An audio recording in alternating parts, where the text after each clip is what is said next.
Hi, നമ്മൾ ഇന്ന് പരിചയപ്പെടുത്താൻ പോകുന്നത് ഒരു സ്റ്റീം ഓവനെ കുറിച്ചിട്ടാണ്. സ്റ്റീം ഓവൻ എന്താണെന്നുള്ളതിനൊരു ഫസ്റ്റ് ഒരു ഇൻട്രൊഡക്ഷൻ പറയാം. നമ്മുടെ ആവിയിൽ ചെയ്യുന്ന ഒരു പ്രൊഡക്റ്റ്, അതായത് നമ്മൾ വെള്ളം വെച്ച് കൊടുത്തിട്ട് നമ്മൾ അതിനകത്തേക്ക് വെള്ളം വെച്ച് കൊടുത്തു കഴിയുമ്പോൾ അതിനകത്ത് സ്റ്റീമായിട്ട് വന്നിട്ടാണ് നമ്മുടെ ഈ കുക്കിംഗ് എല്ലാം നടക്കുന്നത്. നമ്മൾ ഒരുപാട് ഓവനുകൾ കണ്ടിട്ടുണ്ടാവും, മൈക്രോവേവ് അല്ലെങ്കിൽ നോർമൽ ഓവൻ ഉണ്ടാവും. ഇതെല്ലാം ഹീറ്റിംഗ് പർപ്പസ് മീൻസ് അതിന്റെ കോയിലാണ് അത് ഹീറ്റ് ആകുന്നത്. ഇതിനകത്ത് നേരെ ഓപ്പോസിറ്റ് ആണ് സ്റ്റീമിൽ. നമുക്ക് എന്തെല്ലാം പ്രൊഡക്റ്റ് ഉണ്ടാക്കാം, നമ്മൾ വീട്ടിൽ കഴിക്കുന്ന എല്ലാ ഭക്ഷണങ്ങളും നമുക്ക് സ്റ്റീമിൽ, അതായത് ഓയിലി അല്ലാത്തൊരു കുക്കിംഗ് നമുക്ക് ചെയ്യാൻ പറ്റും. ആ രീതിയിലൊരു പ്രൊഡക്റ്റാണ് ഞാൻ നിങ്ങളെ പരിചയപ്പെടുത്തുന്നത്. നമുക്ക് ആ പ്രൊഡക്റ്റിന്റെ ഒരു ഡീറ്റെയിൽ ആയിട്ടുള്ള ഒരു കാര്യത്തിലേക്ക് നമുക്ക് കിടക്കാം. സ്റ്റീം ഓവന്റെ ഒരു ഇന്റർഫേസ് വരുന്നത്, അത് ഡിസ്പ്ലേയും കാര്യങ്ങളൊക്കെ ഉണ്ട്. ഇതിന്റെ പ്രോഗ്രാം നമുക്ക് സെലക്ട് ചെയ്യാനുള്ള ഒരു ബട്ടണാണ്. നമുക്ക് ഏതാണ്, വേൾപൂളിന്റെ ഒരു ഓവനാണ് കേട്ടോ. പ്രോഗ്രാം നമുക്ക് ഇങ്ങനെ സെലക്ട് ചെയ്യാം, ഏതാണ് വേണ്ടത്. മാനുവലാണ് മാനുവല്, ഇനി അതല്ല റീഹീറ്റ് വേണമെങ്കിൽ റീഹീറ്റ്. ഓരോ പ്രോഗ്രാമിന് ഓരോന്ന് സെലക്ട് ചെയ്യുക. നമ്മൾ ഏതാണോ നമുക്ക് വേണ്ടതെന്നുള്ളത് മാത്രം നമ്മൾ ചെയ്യുക. പിന്നെ അതുപോലെ തന്നെ ഇതിനകത്ത് സെറ്റിംഗ്സിൽ കയറി കഴിഞ്ഞാൽ റിൻസിങ് ചെയ്യാനുള്ളതും ഡി സ്കെയിൽ എന്നുള്ള ഓപ്ഷനും കാര്യങ്ങളൊക്കെ ഉണ്ട്. ഈ ഡി സ്കെയിൽ എന്ന് പറഞ്ഞാൽ നമ്മൾ ഈ സ്റ്റീം ഓവൻ ഉപയോഗിക്കുന്ന ഒരു മസ്റ്റായിട്ട് ചെയ്തിരിക്കേണ്ട ഒരു പ്രോഗ്രാമാണ്. കാരണം എന്താണെന്ന് വെച്ച് കഴിഞ്ഞാൽ ഡി സ്കെയിൽ എന്ന് പറഞ്ഞാൽ ഇതിനകത്തുള്ള ഇന്റേണൽ ആയിട്ടുള്ള ചേമ്പർ, സ്റ്റീം ഉണ്ടാക്കുന്ന ആ ഒരു കോയിലിന്റെ ചേമ്പറിനകത്ത് നമ്മുടെ വെള്ളത്തിന്റെ അംശങ്ങളൊക്കെ വന്നു കഴിയുമ്പോഴത്തേക്കും അതിനകത്ത് കുറച്ച് കംപ്ലൈന്റുകൾ വരും. അപ്പൊ അത് അങ്ങനെ വരാതിരിക്കാൻ വേണ്ടിയിട്ട് നമ്മൾ വൺസ് എ വീക്കെങ്കിലും അത് ഡി സ്കെയിൽ ചെയ്യുന്നത് എപ്പോഴും നല്ലതായിരിക്കും. പിന്നെ അതൊരു റൊട്ടീനായിട്ടുള്ള ഒരു ക്ലീനിങ് നടക്കാനും അങ്ങനത്തെ കാര്യങ്ങൾക്ക് എല്ലാത്തിനും വേണ്ടിയിട്ടാണ് ഈ ഒരു പ്രോഗ്രാം ഉപയോഗിക്കുന്നത്. ഡ്രെയിൻ ഉണ്ട്, അങ്ങനത്തെ ഓരോരോ പ്രോഗ്രാമുകൾ ഇതിനകത്ത് ഉണ്ടാവും. ഇതിന്റെ അഡ്വാൻറ്റേജ് എന്ന് പറഞ്ഞു കഴിഞ്ഞാൽ ഇതിനകത്ത് നമുക്ക് പ്രോഗ്രാം എന്ന് പറഞ്ഞു കഴിഞ്ഞാൽ ഇതുണ്ടല്ലേ, ഇതാണ് ഇതിന്റെ ഉൾഭാഗം കാണുന്നത്. ഇത് ഫുള്ള് സ്റ്റീമിലാണ് കംപ്ലീറ്റ് കുക്കിംഗ് നടക്കുന്നത്. ഈ ഒരു ജാറ് കണ്ടില്ലേ, ഈ ഒരു ജാറിലാണ് നമ്മൾ വെള്ളം വെക്കേണ്ടത്.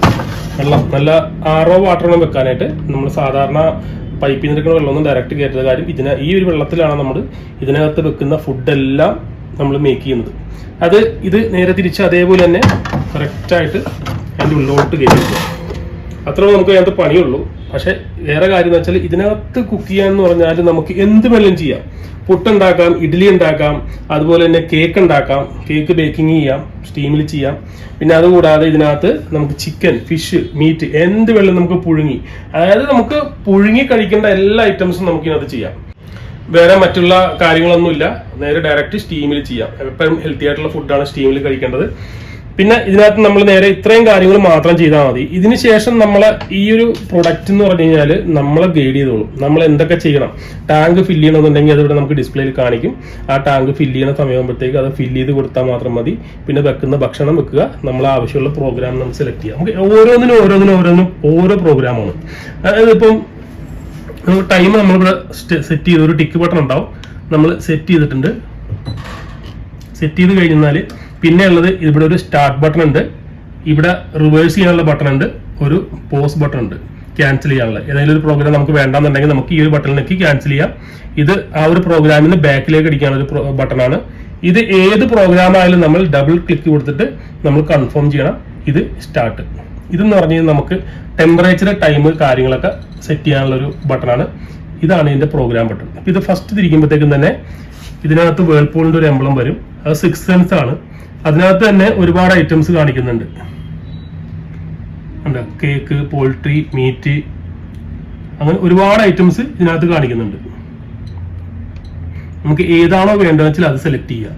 വെജിറ്റബിൾസ് ആണെങ്കിൽ വെജിറ്റബിൾസ് സെലക്ട് ചെയ്യുക. അപ്പൊ ഈ ഒരു ടിക്ക് ബട്ടണിൽ ജസ്റ്റ് സെലക്ട് ചെയ്യുക, ഒന്നും കൂടി കൺഫേം അടിക്കുക. ഇതിപ്പം ശരിക്കും പറയാൻ 6 സെൻസ് ആണ്. അതുകൊണ്ടിട്ട് നമ്മൾ ടൈമോ കാര്യങ്ങളൊന്നും കൊടുക്കണ്ട. നമ്മൾ ജസ്റ്റ് ഇത് മാത്രം കൊടുത്തിട്ട് സ്റ്റാർട്ട് ബട്ടൺ കൊടുത്താൽ മതി. അതപ്പോൾ കറക്റ്റ് ആയിട്ട് കണ്ടത്. ഇപ്പൊ ഇത് കാണിക്കുന്നുണ്ടില്ലേ, കണ്ടെയ്നറിനകത്ത് വെള്ളം ഉണ്ടോ ഇല്ലയോ എന്നുള്ളത് നമ്മളൊന്ന് കൺഫേം ചെയ്യണം. രണ്ടാമത് കൺഫേം ചെയ്തു നമ്മൾ സ്റ്റാർട്ട് കൊടുത്തു. അപ്പൊ അത് സ്റ്റാർട്ട് ചെയ്തു, ആ പ്രോഗ്രാം അവിടെ സ്റ്റാർട്ട് ചെയ്തു. ഇതിപ്പോ നമ്മൾ ഫസ്റ്റ് തിരിക്കുമ്പോൾ നമുക്ക് കാണുന്നത് വേൾപൂളിന്റെ സിമ്പലും പിന്നെ അതുകൂടാതെ 6 സെൻസ് എന്ന പ്രോഗ്രാമിലേക്കാണ് പോകുന്നത്. സെക്കൻഡ് എന്ന് പറഞ്ഞു കഴിഞ്ഞാൽ നമുക്ക് മാനുവലായിട്ട് നമുക്ക് എന്തൊക്കെ വേണം, സ്റ്റീം വേണോ, ഫോഴ്സ്ഡ് എയർ എന്ന് പറഞ്ഞാൽ ബാക്ക് സൈഡിൽ നിന്നുള്ള ഫാൻ വർക്ക് ചെയ്യുന്നതിനാണ്. അപ്പൊ സ്റ്റീം വേണം അല്ലെങ്കിൽ അങ്ങനത്തെ എന്തെങ്കിലും കാര്യങ്ങൾ വേണമെന്നുണ്ടെങ്കിൽ ഇതേപോലെ തിരിക്കുക. ഓരോ പ്രോഗ്രാമിനും ഓരോ സംഭവങ്ങളുണ്ടാവും, ഓരോ സെറ്റിങ്സ് ഉണ്ടാവും. അത് നമ്മൾ തിരിക്കുക, സ്റ്റാർട്ട് ബട്ടൺ കൊടുക്കുക, പ്ലേ കൊടുക്കുക. ഇത്രയും മാത്രമേ നമുക്ക് അതിനകത്ത് ചെയ്യാനുള്ളൂ. അത് കഴിഞ്ഞിട്ടെന്ന് പറഞ്ഞു കഴിഞ്ഞാൽ റീഹീറ്റ്. നമുക്കിപ്പോൾ എന്തെങ്കിലുമൊക്കെ നമുക്ക് ഇതിനകത്ത് വെച്ചിട്ട് നമുക്കിപ്പോൾ കേക്ക് ആയാലും അല്ലെങ്കിൽ അങ്ങനെ എന്തെങ്കിലും റീഹീറ്റ് ചെയ്യണമെന്നുണ്ടെങ്കിൽ ഉള്ള ഒരു ഓപ്ഷനാണ് ആ ഒരു തേർഡ് ഓപ്ഷൻ എന്ന് പറയുന്നത്. ഫോർത്ത് ഓപ്ഷൻ എന്ന് പറയുന്നത് സ്റ്റീം ഡീഫ്രോസ്റ്റ്. അതായത് ഇപ്പം ഫ്രിഡ്ജിൽ നിന്നുള്ള ഫ്രീസ് ആയിട്ടിരിക്കുന്ന ഐറ്റംസ് കാര്യങ്ങളെല്ലാം തന്നെ നമുക്ക് മൈക്രോവേവിൽ ചെയ്യുന്ന പോലെ ഇതിനകത്ത് സ്റ്റീമിൽ നമുക്ക് ഡീഫ്രോസ്റ്റ് ചെയ്യാം. അതായത് നോർമൽ ടെമ്പറേച്ചറിലേക്ക് നമുക്ക് വരുത്താം എന്നുള്ളതാണ് ആ ഒരു പ്രോഗ്രാമിന്റെ കൊണ്ട് ഉദ്ദേശിക്കുന്നത്. പിന്നെ ഫിനിഷിംഗ് ഉണ്ട്, അങ്ങനെ ആ ഒരു പ്രോഗ്രാം ഉണ്ട്. പിന്നെ അത് കഴിഞ്ഞിട്ട് സ്പെഷ്യൽസ്, നമുക്ക് എന്തെങ്കിലും അഡീഷണൽ ആയിട്ട് എന്തെങ്കിലുമൊക്കെ ചെയ്യണമെന്നുണ്ടെങ്കിൽ ഡീസ്കെയിലിംഗ്, പിന്നെ അതുപോലെ ഫിനിഷിങ്, ഡ്രെയിന്, അതൊക്കെ ഈ ഡീസ്കെയിലിംഗ് നമ്മൾ കുറച്ച് മുമ്പ് നേരത്തെ പറഞ്ഞത്, അങ്ങനത്തെ കുറേ കാര്യങ്ങൾ ഇതിനകത്തുണ്ട്. പിന്നെ അത് കഴിഞ്ഞിട്ട് പിന്നെ അടുത്ത പ്രോഗ്രാം എന്ന് പറയുന്നത് സെറ്റിങ്സ് ആണ്. സെറ്റിങ്സിനകത്ത് നമുക്ക് ചെയ്യേണ്ട ഒരു പരിപാടി, ചെയ്യാൻ പാടില്ലാത്ത പരിപാടി, ഈ ലാംഗ്വേജ് എന്ന് പറഞ്ഞ പരിപാടി നമ്മൾ ഒരിക്കലും മാറ്റരുത്. മാറ്റിക്കഴിഞ്ഞ് ഇറ്റാലിയൻ ലാംഗ്വേജിലേക്ക് പോയി കഴിഞ്ഞാൽ നമ്മൾ പിന്നെ ഭാഷ കണ്ടുപിടിച്ച് തിരിച്ചു കൊണ്ടുവരണമെങ്കിൽ കുറച്ച് കഷ്ടപ്പാടായിരിക്കും. അപ്പൊ ഇതിനകത്ത് നമ്മൾ ഈ ഒരു ഓവന്റെ അഡ്വാൻറ്റേജ് എന്ന് പറഞ്ഞാൽ, ഇപ്പൊ നമ്മൾ കൊച്ചിയിൽ താമസിക്കുന്ന ഒരാളാണ് അല്ലെങ്കിൽ കോഴിക്കോട് താമസിക്കുന്ന ഒരാളാണ്, ചിലപ്പം ഈ ഒരു ഓവനും കൊണ്ട് വീട് ഷിഫ്റ്റ് ചെയ്ത് നമ്മൾ ചെന്നൈ അല്ലെങ്കിൽ മറ്റുള്ള സ്റ്റേറ്റിലോട്ട് പോവുകയാണെന്നുണ്ടെങ്കിൽ നമ്മളുടെ ഇവിടെയുള്ള സീ ലെവലും അവിടുത്തെ സീ ലെവലും തമ്മിൽ ഭയങ്കര ഡിഫറൻസ് ഉണ്ടാവും. അപ്പോൾ എന്താണ് ഒരു പ്രശ്നം എന്ന് വെച്ച് കഴിഞ്ഞാൽ, നമ്മൾ ഇവിടെ കൊച്ചിയിൽ നല്ല രീതിയിൽ ബേക്ക് ചെയ്തുകൊണ്ടിരിക്കുന്ന ഒരു പ്രൊഡക്റ്റ് നമ്മൾ ഇപ്പോൾ ഹൈദരാബാദോ ബോംബെ എവിടെയെങ്കിലും കൊണ്ട് വെച്ച് കഴിയുമ്പോഴത്തേക്കും അത് ചിലപ്പോൾ ഇവിടുത്തെ ആ ഒരു ടെമ്പറേച്ചർ മെയിൻറ്റെയിൻ ആവില്ല. മെയിൻറ്റെയിൻ ആകാതെ വരുമ്പോഴത്തേക്കുള്ള പ്രശ്നം വെച്ചാൽ ചിലപ്പോൾ നമുക്ക് ഇവിടെ 10 മിനിറ്റ് കൊണ്ട് കുക്ക് ചെയ്ത് ചിലപ്പോൾ 1 മണിക്കൂർ അല്ലെങ്കിൽ ടൈം കുറെ കൂടുതലായിട്ട് വരും. അങ്ങനെ വരുന്ന സമയത്ത് നമുക്ക് നമ്മുടെ അവിടുത്തെ ടെമ്പറേച്ചറുമായിട്ട് നമുക്ക് ഈ ഒരു പ്രൊഡക്റ്റിനെ മാച്ചിങ് ചെയ്യിക്കാൻ വേണ്ടിയിട്ടാണ് ഈ ഒരു കാലിബ്രേഷൻ എന്ന ഓപ്ഷൻ ഉള്ളത്. ഈ കാലിബ്രേഷൻ ഓപ്ഷൻ നമ്മൾ സെലക്ട് ചെയ്യുക.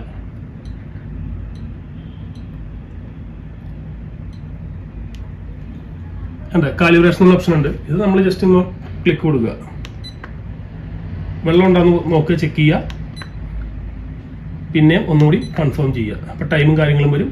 നമ്മൾ സ്റ്റാർട്ട് കൊടുക്കുക.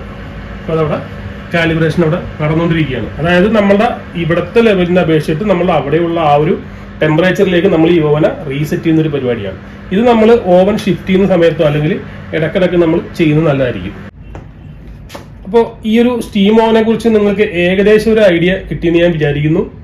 കാരണം ഇത് വളരെ കുറച്ച് ആൾക്കാരാണ് ഈ സ്റ്റീം ഓവൻ ഉപയോഗിക്കുന്നുള്ളൂ.